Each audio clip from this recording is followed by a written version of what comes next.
Hi everyone, my name is Natalie Dawson. Welcome to Leader Talk. This show is proudly brought to you by Brainiact. Each week we are meeting with incredible leaders from around the world to discuss all things leadership and business insights. Each person coming on this talk show has given up their valuable time for one very clear purpose: to give back to small and medium business owners. Now, we have all heard the acronym SEO, but do we really know what it means? Are you currently working with an agency on your SEO, but aren't sure what they are really doing? Or are you even getting the results you need? Today, Gus and I are fortunate to chat to our guest speaker, James Norquay. James is the founder of Prosperity Media, a specialist SEO agency recently awarded Best SEO Agency in Australia by SEMrush. James is here today to share his extensive experience in all things SEO, help us understand what we should be doing to build our online presence, and teach us all about the red flags we can look out for to ensure we stay away from SEO scammers. Welcome to the show, James. Thank you for having me today, Natalie and Gus. Looking forward to chatting about SEO. And thank you for donating your valuable time. This topic, many people might, walk away from the topic because could be seen as a new stuff. But, I think every business need to hear about this, and to have you, the expert, award-winning, business that very experienced. I think we are very lucky today. So thank you for donating your time, James. No, thank you. Happy to help out the small business community and provide some information about SEO because it's such an important topic for everyone. And we do have a great chat ahead of us. But before we dive into the chat, James, we have your two fun questions that we have prepared for you, like we do with all our guests. And the first one, what was your least favorite food as a child? And do you still not like it now? Do you like it now? I think like when I was a kid, I think I really hated Brussels sprouts. Like I would do anything not to eat them, like I just remember. But I don't know, when you grow up, you have like Brussels sprouts like cooked in like wood fire or olive oil and then stuff like that. And then it's something that you really like. Like I think that's one food that I can remember when I was younger. I really didn't like it. Didn't want to touch it with a 10-foot pole. But now I definitely enjoy it if they're cooked nicely. Oh, that's an amazing one. And what about if you could instantly become an expert in something? What would you become an expert in? I think something like learn how to fly planes, be a pilot, because that could be cool. Like if you ever needed to fly somewhere and like you knew how to fly, that would be a good skill to have, I guess. That's a perfect one. And imagine ability to cook Brussels sprout. I mean, my wife is a really good cook, so she cooks Brussels sprouts really well. I mean, I've definitely tried to have a crack at cooking them, but she's probably better than me at cooking Brussels sprouts. Like she actually cooked some recently, like a week ago. So yeah, that was really it was a good question because I was thinking about things that I hated when I was younger, and that was definitely at the top of the list. But you know what I think it is? When we're younger, we're given these foods that are quite bland, but then as we're older, we experiment eating them in different ways. Like you said, with the olive oil and, wood fire. It's always 100%. Yeah. I think when you get older, your taste buds develop further. It's like anything. It's like red wine. If you have red wine when you're young, you won't like it. But when you get into your mid-30s, you start to appreciate that type of stuff. Especially a good bottle, right? 100%, yeah. Now, there's James, a lot behind you, James. Oh, there's a couple behind us. Oh, I didn't even notice that. There you go. Now, James, we gave a bit of an intro to you at the beginning of this show, but there is so much more to yourself, your career, and your business. Can you share with our audience a bit about yourself, your career, and Prosperity Media? Yeah, so basically I've been in the SEO space since about 2005. So started many years ago. I had a massive MySpace layouts website. For anyone that remembers MySpace, that was a long time ago now. Then I went in, worked at a big agency called Mitchell Communications Group, helped start their SEO team there. And then over 10 years ago, we've formed Prosperity Media. So we're one of Sydney's largest specialist SEO agencies. So we only do SEO and content here. There's a lot of agencies around Australia that do everything, you know, like full service agency, whereas we're just a specialist agency for SEO and content. But yeah, definitely one of the largest ones in Sydney now. We have over 20 staff. As you said earlier, a few years ago, we won Best Agency by SEMrush. Last year, we won Best APAC SEO Campaign. So that's Asia Pacific. We won Best Healthcare SEO Campaign by SEMrush last year. So we've won a few awards over the years. But yeah, we primarily work with mid to enterprise level clients. So really big household names. We've even done SEO for companies like Binance. So we've done really big jobs over the years. And yeah, happy to help provide guidance for small business owners on the call today. Yeah, thank you. And because this topic, especially, I know, you know, James is the expertise of this topic. But can I just ask the first question for a change? Yeah. You know, James, you know, as let me think what I want to be today to represent small business owner. I feel like I am a small mechanics in a suburb somewhere in Melbourne. You know, a mechanic, and I'm quite specialized. I only do motorcycles mechanics. I don't do cars. I don't do anything else. When I hear your introduction, James, it just sounds expensive, mate. It sounds expensive. I don't have money. I don't want to spend any more money. I just don't want to do it. I don't want to spend any money. And not to mention, it sounds technical. What's the risk for me not want to put any effort of listening to this or even knowing the importance of this? Because truly, like what I said, it sounds expensive. It sounds difficult. And I have no energy to restart my learning for this. What's the risk for me? Yeah, I mean, if you're a small motorcycle mechanic in Melbourne, you really need to think, what's your marketing budget? You know, so a good SEO campaign is usually going to start at about $2,000 a month and go up from there. So based on that, you need to think as a business owner, do you have around $24,000 a year that you want to invest in marketing? And then you need to think about what your ROI is going to be for that, you know? And I mean, we have worked in the mechanic space before, but more for marketplaces. So think of a marketplace that mechanics can list their business on. And there's a lot of traffic for that type of stuff. So we're talking thousands and thousands of people search for mechanics, motorcycle mechanics, and especially if you're in a CBD area. You know, I live in Alexandria in Sydney, and there's motorcycle mechanics around there, and they seem to work very long hours. Like if you walk past their shop at 10 o'clock at night, there's always custom bikes in there. There's a bunch of people working. So what that tells me is there's decent money to be made.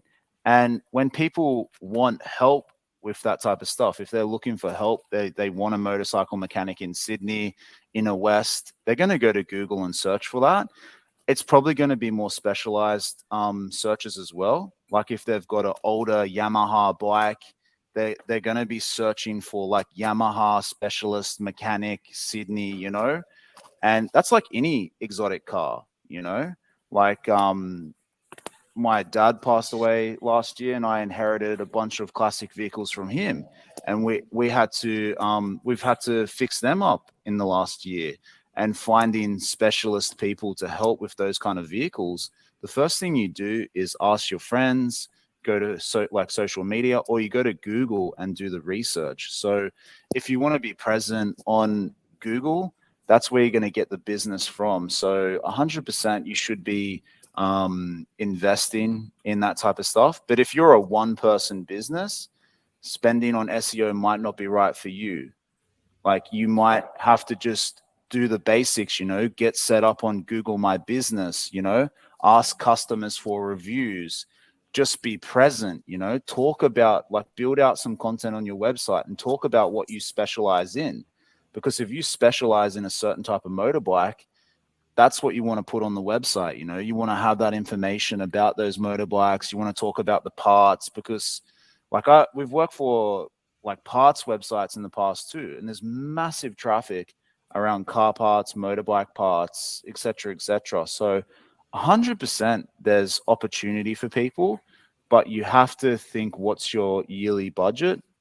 And if you don't have that budget, it might be better to partner up with other people, get referrals, etc., etc., you know. Lovely. And what you once again, we heard the word Google. Is this SEO only tailored for Google? What happened with other search engine that available might be available, even though the scale might be smaller? Is this once fits all once you do it? Yeah, so in Australia, Google has something like 96, 97% of the market share. So other search engines like Bing, the market share is very low. It's less than 3%. It could even be like 2 point something percent. It's not that big at the moment. The thing about Bing as well, it's an older demographic. Usually people that leave their default browser will default to Bing. In terms of how different Google and Bing are for SEO ranking factors, they're quite similar. So there's hundreds of ranking factors for Google, but Google and Bing are quite similar. There's some things in Bing that are a little bit different. Like exact match domains are more favored by Bing. So an exact match domains is something like carsales.com.au. In Bing, Bing favors exact match domains. Also, Bing has recently integrated ChatGPT into their search engine, and they're testing it at the moment. So that's really big as well. So yeah, like Bing is slowly picking up market share, but in Australia, a lot of businesses focus primarily on Google just because of the sheer market size they have. Google is king, right? Yeah, Google is king. So when you're optimizing for SEO, you really want to just focus on Google, especially if you're a small business, because like the Bing traffic, it's not that big unless you're a really big company. And sorry, not to be embarrassing, as I said before, I'm a small company. What is SEO anyway? I try to be smart in here. Maybe there's some of my colleagues listening to this wondering what's SEO. If you don't mind to just describe even spelling out the acronym, James, yeah, so those SEO that don't know, and how it search works. engine optimization. So that's the process of basically optimizing your site to acquire more traffic from Google, or as you said, Gus, Bing. So yeah, basically there are three key parts of SEO. So to make it easy for listeners, there's content. So the content on your site, how is that optimized for SEO? There's backlinks, so people linking back to your site. And then there's technical SEO. So that covers all the different technical factors. And I won't go too much into that today because the technical SEO stuff, it can get a little bit complex, you know. And I think for most small business owners, they don't need to worry about real technical SEO stuff. That's something that more large enterprise companies need to worry about. So yeah. And what about James? Can I ask? Because we've had this situation where we've got businesses that can't even find. They try to find themselves on Google, and they're like on page 10, but they, like Gus said, they don't have the time, they don't have the resources, they don't even know where to start. Is there something, you mentioned Google My Business, registering like that and getting reviews? Is there anything else that they can take on board? I mean, there's been times where we've had phone calls and they give us the business name and you type it in and you ask for the correct spelling, you still can't find it, and you're flicking and flicking through Google and it's so bad that you can't find it. Is there any advice you have for them? Yeah, I mean, you definitely want to get onto Google My Business if you're a small company and you want some type of online visibility. So the first thing I do is sign up for Google My Business, ensure that everything is filled out. You've added images, you've added your business description, you've linked to your website. I'd do that first because that will give you basic visibility. Try to get a few reviews, because if you don't have any reviews, sometimes it can be hard to show up. The other thing that I'd recommend is basically starting a basic website. So you want to have a website if you're a business owner. It doesn't matter what size the business is. Make a 10-page website. Like, fill in on the homepage, include your business name, include information about the company, because at a bare minimum, you want to rank for your company name. If you're not ranking for your company name, people aren't going to be able to find you. And the worst thing that can happen if you aren't like findable by your customers, competitors can show up for your business, you know, and they're just going to win that traffic that could be looking for you, you know. And you know what's interesting, James? You know, only recently, you know, we mistakenly locked our keys in the house, and it was a public holiday, and I needed a locksmith. And surely enough, you had your phone and you search for, you know, 24-hour emergency locksmith, and you check the reviews. That's all I did, and I contacted the first person that came up there, and that was the person I gave the business to. He came out within an hour, but that's all it took for me to make that decision. It was just their Google My Business with their reviews. They had about 45-star reviews. Yeah, I mean, that's like one of the most important things for small business owners, especially if you're in a business that involves urgency, you know, like if you're in the flood restoration space, or you're an emergency locksmith, or you're an emergency plumber. You know, when someone needs a service quickly, the first thing they're going to do is go to Google and search for that business, you know, and you have to show up highly for those queries. You know, 24-hour type small businesses, they need to be investing in search marketing, SEO, because it's so crucial to the company. And if you don't have visibility for that, you're going to be missing a lot of leads. Yeah, absolutely. And what about, James? You know, we get flooded. I'm sure you do too, because sometimes, you know, these emails we get don't even check what, you know, who they're targeting. But we get so many businesses out there contacting us saying, you know, we've checked your site and we noticed you're not ranking here, or we've noticed there's some errors. Let us send us a SEO report, or we can help you rank #1 on Google. I mean, we get endless every day, whether it's via LinkedIn, whether it's via Instagram, whether it's via, you know, junk emails that we get. What are some signs that we need to look out for? Or how can we determine what is a good SEO agency? Because they all claim to be great, and they all claim to be able to put us as a #1 ranked website. Especially for us, the small business, that $2,000 a month for this is so meaningful for us. Yeah, so basically, you really got to be careful of anyone who says they can guarantee you #1 rankings, because that's in Google search guidelines. You know, they have something and it says businesses cannot say they can guarantee you #1 rankings. That's the first thing. The second thing is, like, you got to be really careful if someone's approached you like directly for SEO, because there's a lot of spammers that use spammy email marketing methods, or they'll contact you via LinkedIn and they'll be relentless to try and get your business. You want to be careful of people like that. I think one of the best things you can do to find a good SEO provider or good digital agency, you know, is ask your friends. You know, ask friends in business, you know, who's a recommendation for a good company, who's doing your work. And then when you contact the company for work, just say, can you show me some relevant client case studies?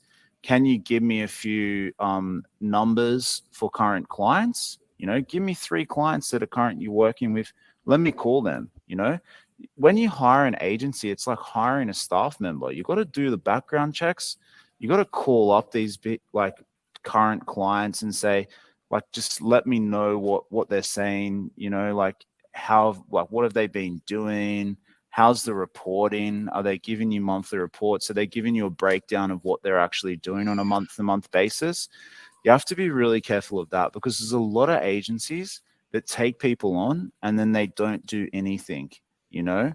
So I'd be very careful of the agencies that charge like $200 a month for SEO, because the thing is, they're not going to be doing a good quality job. There's going to be a lot of automation, and there's going to be a strong chance that they're not doing much work at all.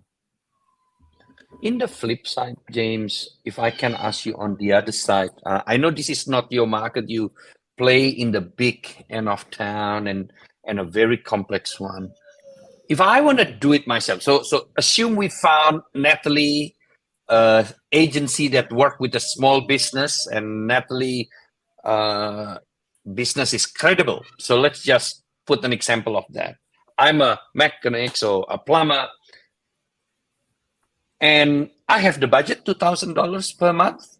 I actually prepare to spend that money. Now, the question to you is, if I don't want to spend that money still, because, maybe having a new Gucci shoes every month for my wife will make me happier, how long it takes for me to be optimized on my Google? So when someone needs a plumber, if I'm a plumber, I will be there. If I'm starting from scratch, reading 20 books that you have behind you, for example, assuming that SEO books from some, like, what's the extreme here? If I still don't want to spend the money, even when I have one, after listening for the first 20 minutes, the importance of this, in your experience, what's my chance if I'm just a standard? I'm not Einstein by any means that can learn something in 5 minutes. Yeah, I mean, the thing about SEO and digital marketing is, like, you need to invest into it, because, like, all of your competitors are probably investing right now, and especially for plumbers, and things like that. They've probably been doing some type of SEO activity for more than 10 years, people at the top of the game. Okay. If you search for Sydney plumber or emergency plumber Sydney or something like that, these type of operators have been investing in digital for many, many years to get where they are. Unfortunately, it doesn't work where you can just do nothing and get the results. You have to invest money to make money, and that's like any type of marketing, really. That's fantastic. I mean, like, you really just have to start. I mean, how long does it take to get results? Depending on how established the business is. If you're already somewhat established, you might be able to get results in 3 months. For more competitive markets, it can take 6, 12 months, maybe even longer. And that's after you investing with a good SEO agency. You're not even talking, I'm reading the book by myself night and day trying to be my own SEO expert. Well, yeah, a lot of people, like, they try to educate themselves, and that's really good. Like, I would highly advise everyone to learn the basics of whatever you're investing in. It's like any type of investment. If it's marketing or shares, you have to have the knowledge of what you're investing into before you invest into it. You don't want to go and spend decent money on something if you don't know the basics of it. So I would highly suggest all small business owners spend an hour every month and just read about SEO. A lot of people will have time to watch maths. They'll have 10 hours a month to watch maths, but they won't have an hour to bloody watch watch an SEO video on YouTube or the basics of SEO or something like that, and like that's a foundational element of any investment, is find the time. I know all business owners are busy, that they don't have time. They've got kids, they're running a business, they're flat chat. But if you can find 1 hour a month to educate yourself, that is going to be powerful, because then you can learn the basics. And then when it's time to invest and spend budget on this type of activity, you know what you're getting to a small degree. You understand some of the basics. You've listened to this great podcast that you're running, things like that. It's highly important. But that's the thing about SEO. It does take time. It's a long-term investment, but it can pay off for many, many years to come. Like, if you're getting, say, for example, if you're spending $2,000 a month on SEO, but you're tracking the leads and you're making $20,000 from leads generated from SEO, you're making an $18,000 ROI per month. Yeah. And that is very achievable. You know, we have clients that generate hundreds of thousands, millions of dollars a month from SEO. So there's a lot of companies generating a lot of money right now from SEO and from digital traffic channels. So you've got to make the investment. So hold off on the Gucci stuff. Make money for your business first would be my advice. Yeah. That will be on my summary. Hold off on the Gucci and the maps and learn about this. But and James, to clarify for the audience, SEO is not an overnight project, right? It's not even a 2-month project, 6-month project. It's an ongoing project. Like you said, with those businesses that have been investing for 10 years, it's not something that you stop. Is that correct? Just so that people understand. That's they can't 100% just true. Like that's the thing about overnight. Yeah, that's the thing about SEO. It's an ongoing channel. So you can't just spend SEO money for 3 months and think that the results will come. It's an ongoing activity. So it's like a lot of forms of marketing. You have to keep investing into it constantly, because if you stop investing, that's when you stop getting the traffic, you know, and competitors that are investing on a monthly basis, they'll overtake you. And in most markets in Australia now, they're quite competitive. So a lot of companies are investing for a long time. You know, we do a lot of work in like finance, insurance, and highly competitive verticals. Like everyone's spending money on SEO. And it's the same for small business niches too. You know, high cost per click Google Ads niches, they're all highly competitive for SEO, you know? So like any type of like plumbers, flood repair, any type of like trade services where they're high cost ticket items like roofing, any stuff like that, it's highly competitive. So there's big money to be made, you know? Yeah. Now, can I also ask, let's move from small to medium, the bigger size of the medium-sized company, for example. Learning from your experience working with the big companies, and I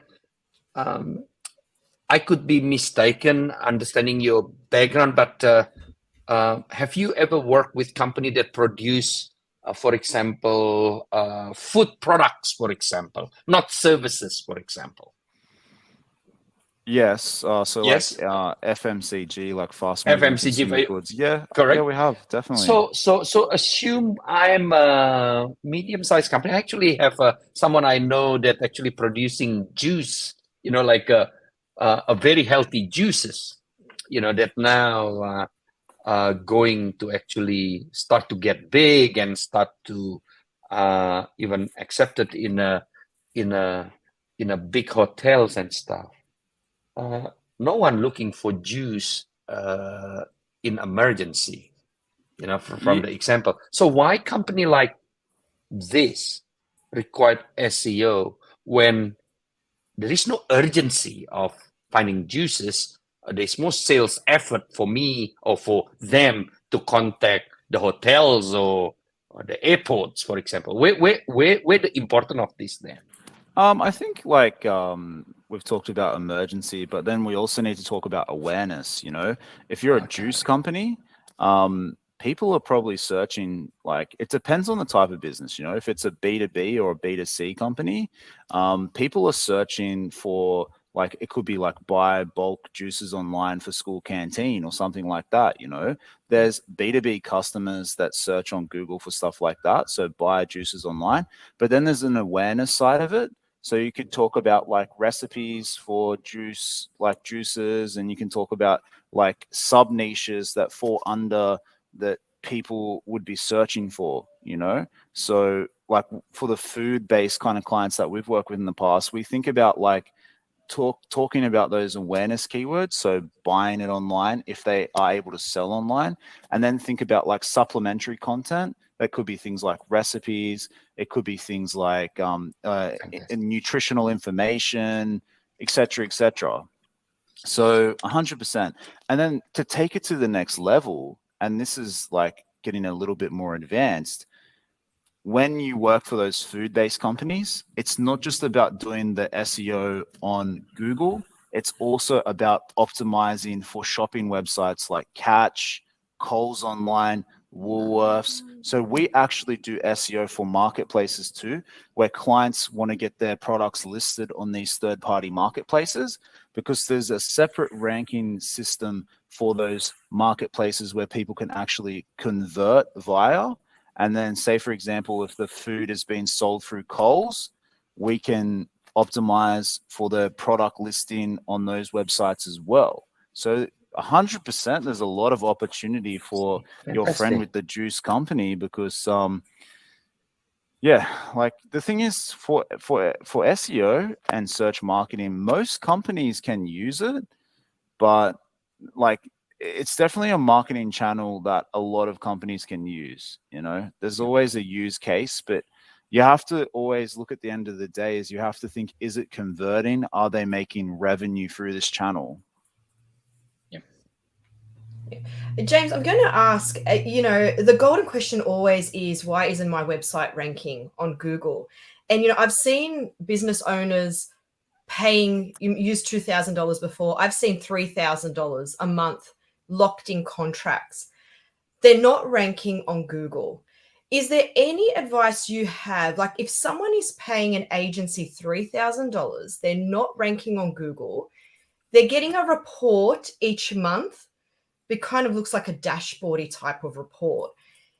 For that kind of money, for all our listeners out there that are investing, $3,000 a month in a 12-month contract is a lot of money. Is there anything they should be expecting at a minimum for this kind of spend? I know you don't work with small businesses, but this is kind of, I'm assuming this is how much is kind of an average spend for SEO. Is there something they should be getting at a minimum? Yeah, so if you're spending around 3K a month, you need to work out how the agency is charging you. Are they charging you based on deliverables? Are they charging you based on hours? And then you basically want to get like a monthly breakdown of what's been done, so what new content did they produce? What backlinks did they acquire? What on-site technical changes did they make in the last month? Like if they're not providing you a list and like action points of what they've done in the last month and provide some deliverables to you, that's not a good sign, because if they're just giving you an automated report, like they might be spending 10 minutes on your campaign and charging you 3K a month. And that is quite common. There's a lot of agencies out there that do that type of stuff. You have to be very careful. I mean, in terms of why the website isn't ranking, I think usually someone's website's not ranking because the space is too competitive. The website's not ranking because someone has done a silly technical change to the site that has had catastrophic impacts on SEO. Like they've added a no index tag, or they've done a migration and haven't migrated all the pages on the site, or things like that. There's a lot of horror stories that can happen from a technical point of view that will prevent a website from ranking. Yeah, I mean, or like the other thing is like they just haven't done anything, and the reason their website's not ranking is because they haven't actually implemented anything on the site, and they haven't given that client a return on their investment. They haven't done the work to kind of yield the results.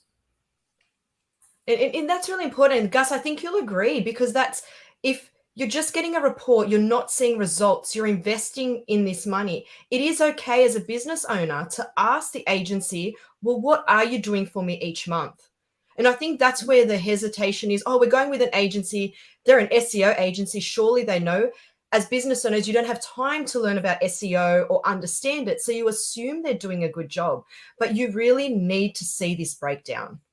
Yeah, absolutely. I agree. And I also have a questions. Obviously, SEO, not only, we can optimize ourselves, not only on our service offering, but also on our identity, I'm assuming.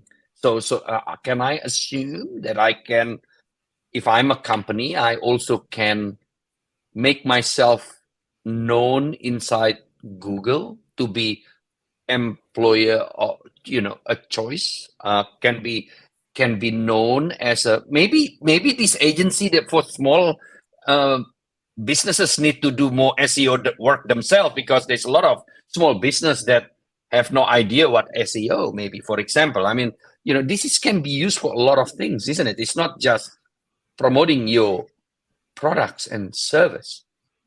Yeah, 100%. So like it's not just about your company, like you can optimize for yourself, like if you search for my name, James Norquay, like you want to optimize assets to rank for your own brand name. So if your name is a brand, you want to have YouTube videos coming up, for yourself, Gus, you can have YouTube videos, you can have your own blog ranking, you can have your own social media sites ranking. You can have what's called brand owned assets ranking, because what you don't want to happen is like if someone else with the same name as you starts taking your rankings. So there could be two Gus's, and the other Gus could be offering the same service as you. I've seen that before. Yes. Or the other Gus could be doing something shady, and then people could misconstrue yourself and that individual. So you really want to do like brand domination for your own name. The more in the public eye you are, the more that you need to worry about this type of stuff. If you're a successful business owner or you're a professional influencer or athlete, you got to worry about this stuff in a big way. So you want to have, it's called online reputation management. That's another area of SEO. So SEO has many different like sub areas that fall into it. So ORM is, it's an important part of SEO too, 100%. You mentioned social media, James. Does having social media actually assist with SEO and your ranking on Google? So for those business owners that now just have a website, and Gus, we always talk about time management because we know they're so time poor. They don't have time for social media. They don't have time to update, put posts up there. Is it vital for them to actually have social media accounts as well to assist with SEO? Social media doesn't really help SEO in a big way. I mean, there's small elements of social media that can help SEO. Like if you're running a lot of social media ads telling people to go to Google and search for your brand plus a certain keyword, that can help SEO in a small way. The thing is with social media, a lot of social media sites are walled gardens. So what that means is they don't provide a lot of information to Google. I mean, Twitter has kind of changed that a little bit recently. So they're providing more data from their index into search results and things like that. But most social media links are no follow as well. So what that means is they pass on no benefit from an SEO point of view as well. So there's two different types of links. There's follow links and then there's no follow links. So a lot of social media links are actually no follow. But yeah, I mean, overall, social media doesn't really have a massive impact, only quite small. Yeah, no, that makes sense. Thanks for clarifying that. And what about, we've heard the term thrown around, Google penalties. Google penalizes if we know a big one is duplicated content, things like that. Do these Google penalties actually exist, or is this just things that people just throw around? Is it important in the world of SEO? Yeah, 100%. There's Google penalties. So there's different types of like what you could deem a penalty. So there's penalties for links. So there's like a Google link-based penalty. So if you build some dodgy links to your website, you can get a penalty from Google for links. You can get a penalty if you fake the review star schema. So people, like what they do is they'll change the code of review star schemas and they'll put a fake number into the review schema. So, when you search on Google and you see 5 stars, but really that business has 3 stars, you can actually get what's called a spammy schema markup penalty. So you can get hit for that. There's pure spam penalties for really shady activity.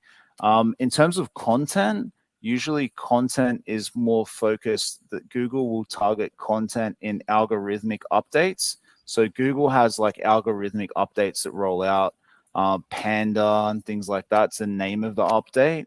And then they'll have like core quality updates. So if your site has low quality duplicated content, you can get hit from one of those core updates. So that's a core algorithm update.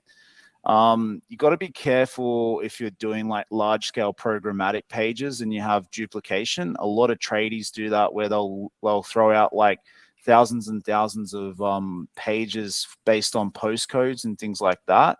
Google has hit certain things like that if they don't have rich data on those pages. Maybe I'm getting a little bit too technical here, but it definitely is a thing, and penalties do exist, whether it's a penalty or it's an algorithmic update.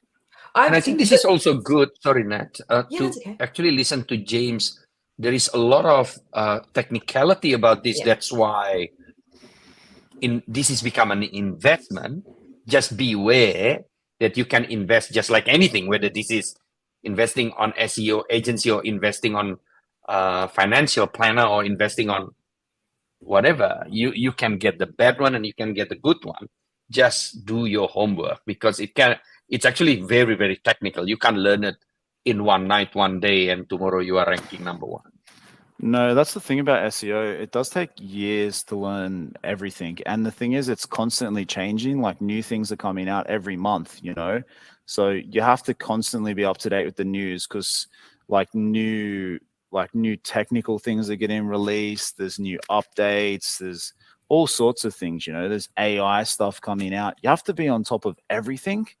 And it is hard. Like, it's impossible for a small business owner to keep up with all this stuff, but you've got to know the basics at least, you know, the basic, like listening to this podcast, you know, pick up a few tips, you know, that's what you can start with, you know, go to YouTube, do some research, but be careful because there's wrong information there too. So you have to be careful of false information. But even yourself, James, you know, you're an SEO expert. You've been in the field for so many years now. You are still constantly learning, right?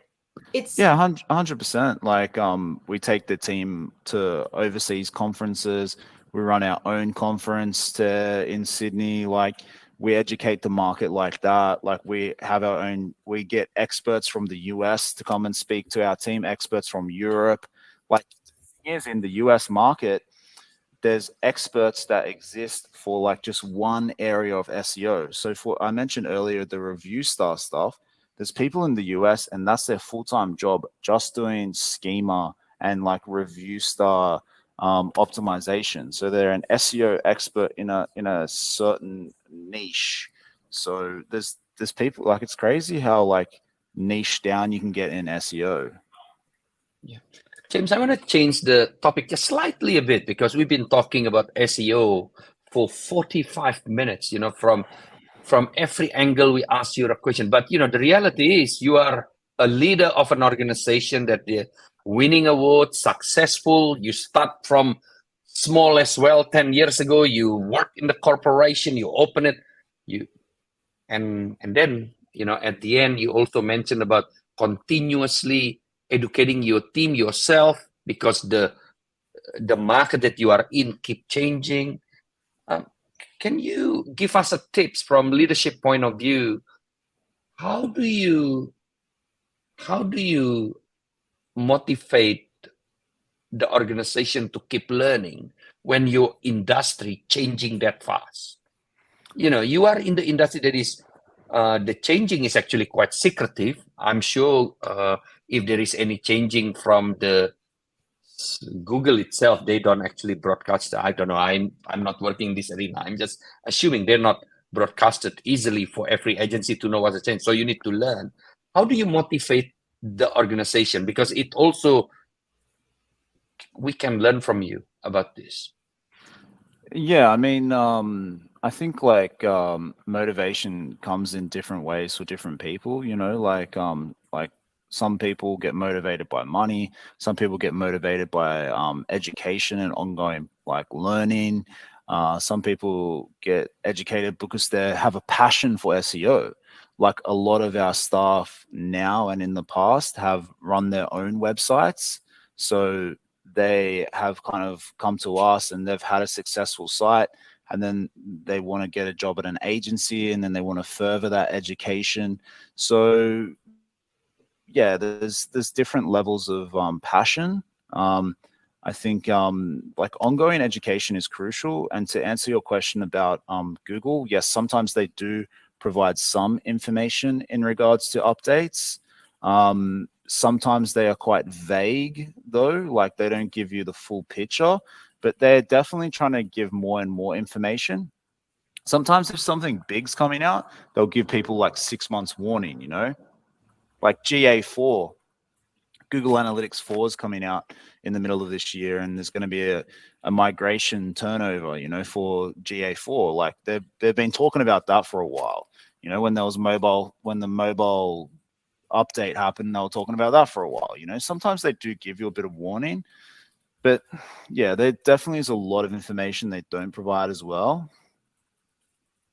Yeah, I think what I can also see, going on from that question, Gus, is, you know, we're talking about an industry like SEO where there is a lot of scamming going on, and listening to you, James, you know, and you've built a team of 20 people. Like, we're not talking about a small team here, you know, in an area where there are a lot of scammers, but it seems like, you know, you coming on here, sharing your knowledge, there is a lot of that trust in that transparency. And I understand, like, just talking to you, it seems like those kind of values are actually, you know, portrayed through Prosperity Media. Is that some of your values? Because that's kind of what, you know, we've spoken about scammers and everyone wants to stay away from there, but listening to you with your honest feedback, your honest tips, your honest tricks, and you genuinely do want to help people, it really comes through. Yeah, 100%. I think like little things, like I mean like for some team members, like work-life balance is important too, you know, start at 9, finish at 5, etc. Working on like a good number of clients. I think another really big issue that I see in the industry is where agencies will load up their staff with like 50 or 100 clients, you know, and there's no way in hell you can do that, you know. Like people that work here, they might get like 5 to 10 clients depending on size, you know, and that's for a whole month, you know. So I think the number of clients that a team is managing is important too. So I get resumes from other agencies, people that want a job here, and that it says on the resume, managing 200 clients in a month. So one person, there's no way they're going to be doing quality work. So I think, yeah, doing the right thing by clients and actually getting results, you know, like that's one thing that we do here is like we want to get to client results. So we'll push hard to get the results. And sometimes with the enterprise level companies, that is hard because results take time. You know, it's more of a consulting job where it's like you got to get into the organization and you've got to change the mentality to be positive about SEO and get positive momentum in the organization. Whereas with a small business, if they value SEO, they can make changes quickly. You know, like if you have a business owner that knows the value of SEO, they can move at a fast pace. So James, just going back to, you mentioned, you know, if someone is managing 100 clients a month or something, is that another red flag us business owners should be looking at? So if we're going with an SEO agency, are we okay to say, well, how many clients will you be managing? Is that a safe question to ask? 100%. And what would be the safe kind of, like, definitely we now know 100 a month. We don't want to go near that SEO agency. If there's one person managing 100, what is a workable for a small business? Like, is there a number you can kind of give us? Look, as an approximate, not a definite? I think it depends on the size of the companies, but like if anyone is working on more than 15 clients, I think that's too many. Like you can just work it out. Like, you know, how many days are there in a month? You know, even if they've got 30 clients, like one client a day, like sometimes it doesn't work. Like that's a big one. That's like one of the biggest questions that I think business owners should ask is like, how many accounts are you kind of managing? You know, because if they're managing a huge amount of accounts, then they're just not going to get a quality job done. Even if a lot of it's getting outsourced and things like that, still it's too many. Like you can't do consulting on that, you know? Yeah. And the same would go, I guess, not just SEO, social media management and things like that. Everything. everything. Where people have in excess of 100 clients and they're managing them per month. So that's a really important note. Thanks for sharing that. Oh, that's a very important point. I actually shared that on LinkedIn today. I think shared a status, like one of the most important questions you can ask is this, so. Yeah. And that's something everyone should take away from this. Don't be afraid to ask these questions. You may not know the topic, but you're investing the money. It's your money. Well, exactly. Yeah. Don't be afraid to ask some curly questions, like just say, like, can you give me some testimonials from current clients? Yeah. How many clients are your team managing? Like, just like, can you show me some examples of deliverables? Like, how do you do reporting? You got to ask these questions because a lot of people, they'll get stung by a good salesperson, like some salespeople, they'll promise the world. Someone will call you Gus and then they'll sell you the dream, they'll say, oh, we'll get you 100 leads a month. Like you only got to put down $2,000, like it's going to happen. And then you get all excited and you're saying, yes, yes, yes, yes, yes on the call. And then you sign the contract for a year and then they pass you off to a junior and everything they promised from the salesperson, it doesn't happen. That is a common issue in the digital marketing industry. I have a question because this is about digital. Should my SEO agency based locally? I'm talking small business here. Should I met with Johnny, the SEO guy that living in town? Because I'm not a big company. If I'm a big company, I can hire Prosperity Media, even though I'm based in Jakarta, because I know your brand, I know your capacity, I know your awards, I know everything, but man, I can only pay Johnny. Should Johnny based in Sydney if I live in Melbourne, or should I find Johnny near me? I think this is just my personal opinion. Like if you're using a SEO provider, you want to use someone local, like someone who understands the Australian market. Actually, last year I actually gave a SEO talk in Bali, Indonesia. And there was some Indonesian companies that reached out to me and said, can you help us with SEO? And I said, unfortunately, no, because we didn't have any we didn't have any Indonesian speaking staff here who can write Indonesian content. James, sorry, I'm from Indonesia and I do love Bali. So I know my company, my boss might watch this. So I'm going to Bali anytime you need the translator. Yeah. Well, the conference was in English. It was so all the speakers were it was 50% in like Australian and like UK people and then 50% Indonesian speakers. But I mean, you do have to kind of get people local, like people that know your market locally. Like it's the same for Natalie with content writing. Like I've seen people like think they can outsource content to people in other countries, and then you get the content back and it said like it could be like the best coffee shops in Sydney, and they'll say like Starbucks is the best coffee shop in Sydney, because people don't understand your local market, and for a local reader, it pays to use local companies, like even if someone's in Melbourne or Sydney or Perth, like it can still work. But I think if they're in a different time zone and they don't understand the local lingo and everything, like I have seen that a lot. Like we have a big rubbish removal client, and they're like nationwide in Australia. They actually used to use someone in Europe for their SEO, and the owner just said like there was so many issues with the content, and like they didn't understand the local market, and like they were targeting like all the wrong things, like they even did things like spell Sydney wrong, like just it's crazy. So you have to kind of use local people to a degree. But even the spelling, you get, people wanting to write content, for Australian agencies or businesses, and you've got American spelling in there in the first line. It's like a red flag straight away. 100%. And it's not just about the spelling. It's just about like the local knowledge, like if you have a writer that's in Australia, you can just read the content and just instantly know this person is local, it resonates with the reader. Yeah, it's a great question, Gus. And one more that I do want to ask, because I know we're running out of time, I want to just touch on links, because there's always this big push for, backlinks and trying to get links to your website from authoritative, sites. For small business owners, is this something that they should focus on? Should we, Gus, we're a mechanic. Should we be linking to, partner sites? Should we be asking them to link to us? Like, is there any benefit in that for small business?